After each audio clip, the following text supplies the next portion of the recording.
doing culture and doing sports is something that I'm actually interested in. I'm passionate about that. So I find myself wanting to like do all the research and being committed to it, like, reaching out to people and like just being in the know of what's going on. And like, to me, like now I feel like I'm like right where I need to be because the passion is there. And if it doesn't feel like work, but it also took a long time to get to like the place that I am now. So I think to just answer your question more so, it's just repetition and then just getting out there, because again, when you start something, most of the time it's all about starting and then it will eventually change. You'll eventually find out, hey, I'm actually better at this, or I did this, but I want to add that on there. So that's how my path has been. And it's been such a beautiful journey, which is why I'm like appreciative as to like where I am today in my career. Oh, that's great. Yeah, you just got to start. That's like literally the first thing. Just do it. That's the hardest part. Yeah, no, it is for a lot of people. I get it. So ladies, I want to know what's harder, creating the idea, laying the groundwork, or marketing the idea once complete, and why? So Bianca, if you want to go first. I would say the groundwork is the hardest part, at least for me, because most of my career has been working like for other people, like at these different networks. I don't have like my own podcast or anything where I can completely own, lead the timelines, the guests, like everything that I want to do. So that groundwork of being kind of like collaborative and all the many different rounds of notes and trying to guess what people have in their head when they don't clearly communicate or when they give vague responses about, your idea, that is like the most challenging part. Just making sure that you're patient and making sure everyone kind of understands, even though you feel like, well, you're not even in the demo, you're not even in the audience, like you're not even supposed to understand. But, just kind of sitting through all of those conversations, because for you may say, oh, it takes nothing to turn on the cameras and put this on YouTube. It takes nothing to turn on the cameras and go live. But when you have to kind of do that groundwork and you get the approvals, you're just like, oh my gosh, this takes 10 minutes to do, but it's taking me 5 weeks to get done. So yeah. I would say that. Okay, so the groundwork. What about you, Lauren? What do you think? I think definitely starting anything is very difficult because you have to totally like talk yourself off a ledge to think that you are enough so that you will start. I think anytime I've ever created anything, I have had a little bit of imposter syndrome and ask myself like, well, who are you to do this? So you have to kind of like get your inner critic to shut up so that you can at least start. Once you start and get the ball rolling and get in the flow of creativity, it feels really good. Then there's the obstacle of putting it actually out into the world, which that's another vulnerable thing of like opening up your chest and being like, please don't smash my heart, Right. Be gentle in the comments. Yeah. Right. Exactly. And then I think honestly, at the stage I'm personally in right now, the marketing is the hardest part because now I know I have a great product, but how do I get it out to more people and more of the right people? Yeah. And that is a skill set in and of itself. Mm-hmm. Yeah, I think that's a good point. It is. The marketing is so important, especially for your brands, And Shantiera, what's your take on it? I agree. Starting is definitely the hardest part. For me, I find it so easy to come up with so many great ideas, but it's that execution, it's that fear of, not being your idea, not being good enough. Cause like when you're writing it down, you're coming up with it, you feel so good about it. And you're like, oh, like, I love this. I love that. But the thought of like putting out there, it's like, so I guess it's this fear of like, what are people going to think? How are people going to feel about my work? And a lot of times, that's how, like, if you think about it, like, that's how everyone starts. Like, you have to start somewhere. So you have to put yourself out there. Because, and again, going back to what I was saying earlier, like things always end up evolving and changing anyway. So even if you feel like you're not ready, it's always better to just start, because you can always get in your head as to, okay, I got to do this, this, and that before then. But if you have that mentality, it'll take you forever to start, because there'll always be something. So definitely starting is the hardest part, but it is the most fulfilling and rewarding part, because there's been so many times where I've looked back and I'm like, man, like just imagine if I would have never started, I wouldn't be where I am today. So I think just even remembering that for me is such a good feeling and a reminder and I can just tell anybody that you have an idea, you want to do something, starting is the hardest part, but it's also the most fulfilling. So go for it. I have a question though. Is creating a good idea, is it more about having a feel for the market and what the people want? Or like, what do you think? Is creating a good idea more about having a feel for the market and what people want? Or is it kind of more of what you're passionate about? Before I would have said it's about what people want, but now I can completely say it's about what you're passionate about. Yeah. There's something different that comes when you're actually passionate about something. I feel like you put more into that. And you're more likely to keep going. I remember before, like I would start different things and projects. I would come up with different ideas that I felt like, oh, this is what people want to hear. This is what's trending. Everybody care about the latest gossip and things like that. But then I realized, oh wait, like there's sports. This is what I'm passionate about, talking about what's going on in politics, for example, or something like that. Just finding your niche and sticking with it. Granted, I'm in entertainment, but the point is always figure out what you're passionate about and running with that. Because when you're passionate about it, you'll keep going. Yeah, you'll keep going. And when you're doing it for other people, lots of times I feel like that you tend to stop. And then you're kind of like leaning on everybody's opinions when, it's like, it kind of is like a downfall in a way, right? If you're doing I feel like your passion will never steer you. Sorry, I didn't mean to interrupt you. I feel like your passion will never steer you wrong. Yeah. It won't. You just keep going for what feels good to you, and you'll always be on the right track. Totally agree with you. Lauren, what about you? I have to agree. I think that, there is a merit to like looking at what your actual fan base wants. So if you have access to some statistics, or like you can actually like somehow engage with them and say like, what are you going through right now? What do you need? That can be very powerful. But if you don't love it, like there have been weeks with doing my podcast, or I'm also a musician, I'm putting out a new single in a couple of weeks. There have been weeks and months where I was so exhausted and I didn't know how I was going to keep going with the level of work I had to do. But if I didn't love it, there is no way I could have gotten through that time and like come out on the other side and had something really beautiful. So I think you have to, first of all, do it from that perspective, because even when you're doing something you love, it's still not easy. It's just the right kind of hard. Life is hard anyway, but you might as well pick the right kind of hard. I love that. Right kind of hard. I like that. And then the other thing is like, people can hear when you're not speaking truthfully. Like if I did a sports podcast, people would be like, this girl's full of it. Like she doesn't know anything. She doesn't care. True. So it's like, you have to speak from your heart. You have to speak from what you know, because that's what's going to resonate with people the most anyway. So I totally agree with that. Yeah. And Bianca, what do you think? I think it's both, to be quite honest. Again, I don't know if I'm having like a little difference of opinion, because you both, Lauren and Shantiera are in podcasts, and it's like a personal brand.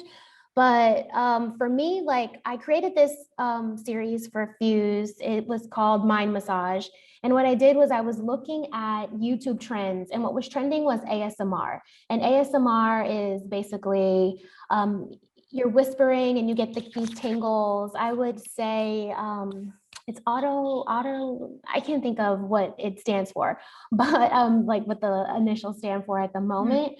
But it's basically it's kind of like a brain orgasm. Like you're listening to whispers, you're interacting with all these different sounds, and you basically want to get chills. It makes you feel really calm. Wow. And that's just not anything that I'm necessarily into. I never really watched a lot of the ASMR videos, but I saw that was a huge trend on YouTube. Now, when I started working at Fuse, which was a music first based company, and I knew that we had access to all of these rappers and singers, I thought, hey, like these rappers and singers have millions of views. They're super popular. They have tons of followers, and ASMR is getting crazy views on YouTube. It's not something I'm interested in, but how can I combine the two? So I just kind of went out what was good for the market, and it became the most successful show that Fuse had on their YouTube platform. So for me, it was like kind of looking at what's good for the market and that aspect, and then also following things that I'm super passionate about. But I think when I work for other companies, for me, making an impact is what my goal is. So if I'm making an impact and that's what I'm passionate about while I'm at Fuse, while I'm at Complex, while I'm at Network, then I can be flexible and like, okay, this is good for market versus, no, it's very important that we create a show about, female boss entrepreneurs, because that may be something that I'm passionate about. And yeah, that could be a great idea, but maybe not at this time. And then that's why I was saying like my challenge is kind of like the groundwork. But yeah, I would say like there's like advantages to both, depending on where you are, what you're doing. Yeah, I agree with that too, because you do want to like, you want the views, right? You want people to like see, whether it's views or complex or whatever, but it's also, you want to link the two together, So yeah, I mean, I think I agree with all three of you in the way you guys are like kind of looking at it. But the next question I want to ask is, okay, so success, it comes in multiple ways. So what is the difference between creating something you can have longevity with compared to getting lucky at the moment? Because you were just in the right place at the right time. So Shantia, if you want to start, you want to answer first? Yeah, it's so interesting you say that because I mean, I obviously, I'm gonna be honest with you. I got where I was based off of being at the right place at the right time, just from reaching out and just being, I'm telling you, being kind goes a long way. I had somebody remember me from an interaction, and that's how I got a job at Fox. I got a job based off a phone interview, working with Joy Taylor on this Maybe I'm Crazy podcast. I just reached out to her and said, hey girl, can I shadow you? And then that turned into me watching the podcast and me joining. So like, I got really lucky, but I was also, I also put myself out there. Yeah. I put myself out there. So just to cover that, I believe that it really pays to build relationships. People say that networking doesn't really work. I'm a firm believer that it does.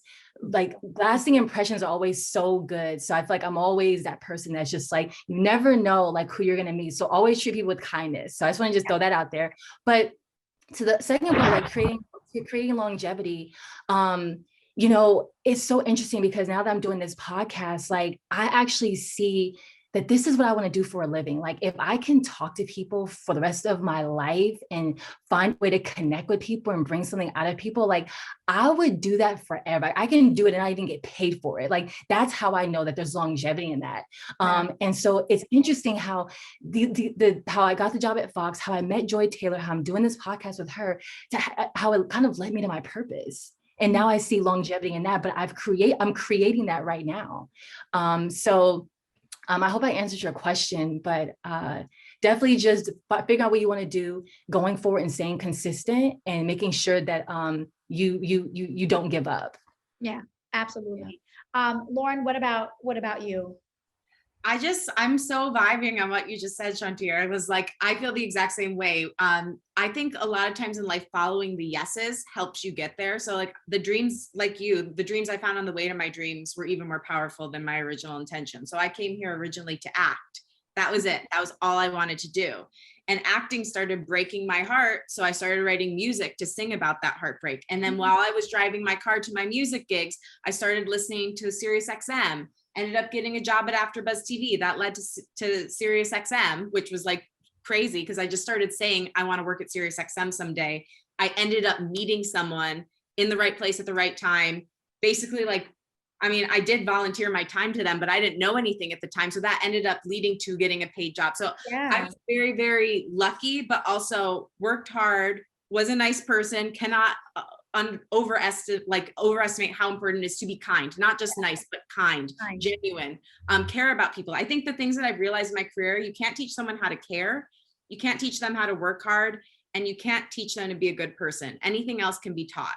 So if you have those three things going for you and you go into any situation and you're genuine and you're trying to build a connection with someone, I think that's what creates longevity. So yes, it's absolutely about being in the right place at the right time sometimes, but it's also about saying what you want, really visualizing it, putting yourself in the way of potentially getting it, and working really hard. And if you do that coupled with kindness, you're golden. You're golden. Yep. I agree. Bianca, what about you? Yeah, definitely. It's about being at the right place at the right time. I think whatever work ethic that you have, that speaks to your longevity. Because it could be like, oh, I thought about this great idea because I was being proactive and looking at trends. And now this is like the most successful series that the company has had way after I left the company. So like just me, like, having that hard work, that dedication, believing in myself, that speaks to my longevity, and, other people will remember that. But like being at the right place at the right time, I just call it like, anytime people ask me about like how I got to places, I say God, the universe, whatever you want to say. Just piggybacking on what Lauren and Shantiera said, like, being kind, also being firm. I want to stress that, because what I think a lot of the times you focus on being kind and being nice, which is what you're supposed to do. But sometimes you get afraid that, oh, if I am firm or if I stand tall in like an opposing opinion than what everyone else feels, and this may be a gut instinct that you have. Some people are afraid to speak up because they think that, saying that they don't agree, others may misconceive that. So I do also want to I think it's important to be kind, but also be firm, especially if it's something that you believe in. Don't let people take your kindness for granted, basically, because that's definitely happened to me before. But yeah, if you're in the right place at the right time and you follow those instincts to reach out to this person, go to this event, or don't do this, or, look here and do there or do that, then you'll see the alignment and everything will just happen for you. You just got to be kind of patient and don't get too frustrated in the process, but it'll always work out. Yeah. Yeah. That's great stuff. Great gems, guys. So this is a question from a student. So they're asking, success is built off of a team. How do you go about securing the right team for your vision? If you want, Shantiera, if you want to start. How do you go about securing the right team for your vision? Because without the right team. I mean, being around like-minded people that support your visions. I've just been, I hate to keep saying this, but I honestly feel like, actually, no, like Bianca was saying, I do think that it's the universe. I do believe it's, it's God, but I always I feel like I got lucky because I feel like the people that I work with, they're all passionate, and they also, they all encourage me. It's like, there's this balance. So it's like where I'm weak, you're strong. And it's so important to have people like that around you because they keep you going. Yeah. But I think that that's the important thing. Being around like-minded people and people that are going to lift you up and encourage you is so important. Yeah, no, I think it definitely is. Definitely is. Because you can't do it all, Right. You can't. We're not perfect patties. We need help, Yes. We all need a team. We all need a tribe, is what I like to say. Yes, a tribe. Yes. Bianca, what about you? Well, I actually am fairly new to LA. I moved in 2019 in June, so I really had 6 months before COVID hit, and I was only really accustomed to the people that I worked with at Fuse. So I'm just going to say, in the most literal answer, the way that I'm securing the right team for my vision, at least being new in this position at Network, is LinkedIn. I'm using LinkedIn. I'm hitting up people because I don't just add anybody, or maybe on LinkedIn I do, but I'm a little specific about who I'm connecting with, I just don't want to because some people, they'll comment things and you're like, oh, I really actually don't know this person. Let me unfriend. But I kind of trust my network and my resources there. And if, a recommendation comes through, then I can be like, oh, okay, I'm open to having these conversations. And before I bring anybody on, I just want to talk to them, have a phone call, and just kind of feel the energy. I'm also someone who gives people who have not had a chance to break through into the industry a try. So that's another thing that I do. Of course you want to trust and get those recommendations, but if I can see a little bit of myself in someone else and can see okay, they have this drive and they're excited, or, there's a passion there, anybody just add me on LinkedIn and we can start talking. Okay, cool. Awesome. And Lauren, I'm going to ask you the same thing. Yeah, I think recommendations are definitely huge. Or if you know somebody personally and you think that they're ready to up level to the next position. I also look for people who work in a similar way to me. I earlier in my career, like hired some interns and like PAs that said they wanted the things that I want, but we actually didn't have the same vision. So I think having the same overall vision is really important. We're having the same level of work ethic, care, and being a good person. Like I said, anything else, I prefer to hire for heart and then train for skill, because I think most things can be taught. When I came into my producing and hosting role, I didn't have a tremendous amount of experience, but I learned really quickly because I worked super hard and I cared so much. So like Bianca said, I'm not always super concerned about the resume. I'm more concerned about the person who wrote the resume and what kind of heart they can bring through into the role. Because if you come through with heart and you have the same vision, I think you can be really unstoppable. Yeah, yeah. So important with that. Okay, so the dream is in your hands. What does that mean to the three of you? Bianca, I can start with you. The dream is in my hands. It just feels so encouraging. It makes me feel unstoppable. It just means that I'm supported and I have what it takes. I don't need to, like, it's great to observe what other people are doing. That makes me feel like there's enough out there for everyone, but that doesn't make me doubt that I can't do whatever it is that, I believe in. And just having that confidence, the dream is in my hands. I'll start anything, I'll do anything, because I'm just like, I got this. Like, everything's gonna work out for me, even the bumps in the road. Oh yeah, yeah. That's great. That's awesome. Lauren, the dream is in your hands. What does that mean? Ooh, I'm excited. I think it means you have more choices than you think,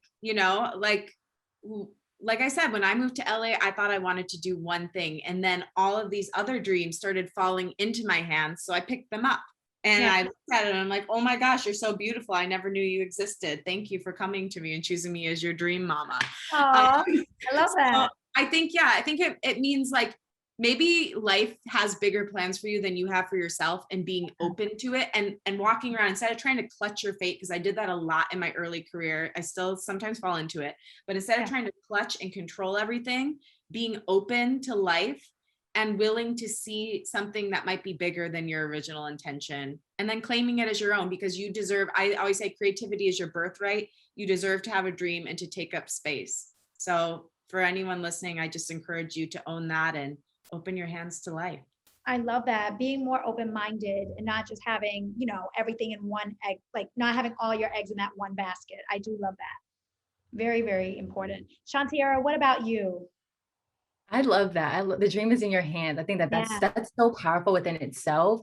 To me, that just means that you're in control of, of your life. You're in control of your passion, where you're going, your career. It's all in your hands. Like you can pretty much do whatever you want to do. Like anything that you want to do, you can put your mind to and just do it. Like you can only hold yourself back. So like if there's something you want to do, take a step, put it out there. And again, like I was saying earlier, like if it doesn't work out, it's okay, because remember that dream is in your hands, and always keep going. I believe Lauren was saying it like failures are good. Like I don't know how many times I've failed, but like I can smile, look back and say like, thank God I did, because look at where I am now. And I feel really good. So sky is the limit.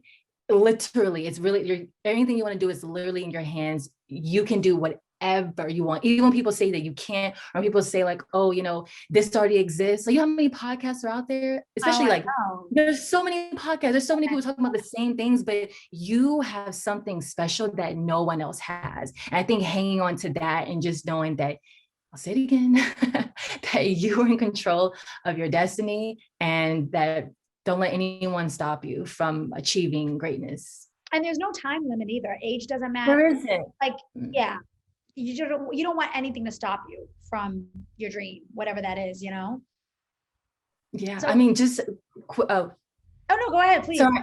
Oh no, I was going to just say, I mean, I graduated from college at 22. To be honest, I didn't get like my first like hosting job until I was like 28, you know, it's like, and you have in your mind of how, like, when you think things are going to happen, and Yeah. it doesn't always go according to plan, but just, no, just keep going. Yeah. It's super important. I Yeah. agree. I definitely agree.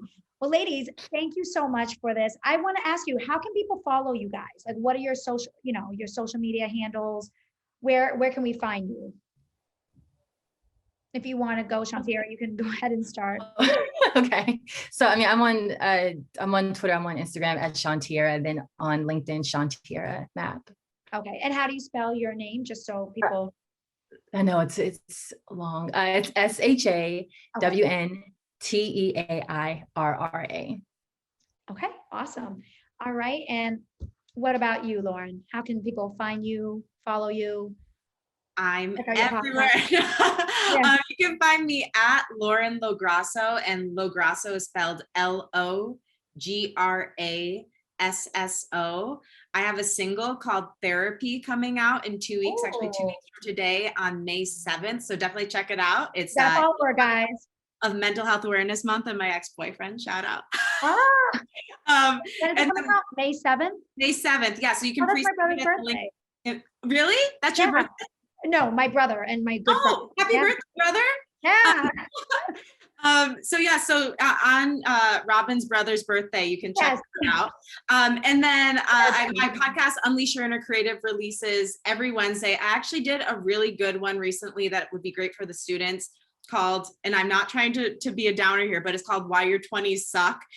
They don't really, but your 20s are just so difficult and nobody prepares you for it. And I just want you to know, if you're having a hard time, you're not alone. I was like in a personal fight club for my entire 20s. So definitely, because we give you life skills and ways to overcome that. So thank you so much for having me on too. You're a great moderator. Oh, thank you. And lastly, Bianca, how can people find you on social, LinkedIn? So you can just find me on LinkedIn. My name's Bianca Hammonds, spelled Bianca, BIANCA, Hammonds, HAMMONDS. Don't forget the S, because then that's not me. Okay. And then my Instagram is busy_Bianca. You can find me on Instagram. Okay, cool. Yeah. Busy, BIZZY? No, BUSY _. Okay. Bianca, yeah. Busy_Bianca. I'm gonna follow you ladies as soon as I end this. You guys were great. I definitely want to check out your podcasts and all that. But ladies, thank you so much. I honestly, like, this inspired me, and I really wish you all the best, for your future endeavors and what you're doing right now. And I'm just happy that you guys, you took your dreams and you made it a reality and you're doing what you love. So kudos to you guys. Thank you. Thank you for your time. Thank you for having us. Thank you. Thank you for having us. You're so inspiring. Oh, thank you. Yes. And guys, All of you, really, thank you. Yeah. I'll thank you. Also, guys, please don't forget to join us. You can find us on LinkedIn and on Instagram at Create the Dream Co. And please use the hashtag Dream Conference 2021. And if you want to find me on Instagram and Facebook, it's at Run It with Robin, ROBIN. All right. And guys, enjoy the next segment. Stay tuned.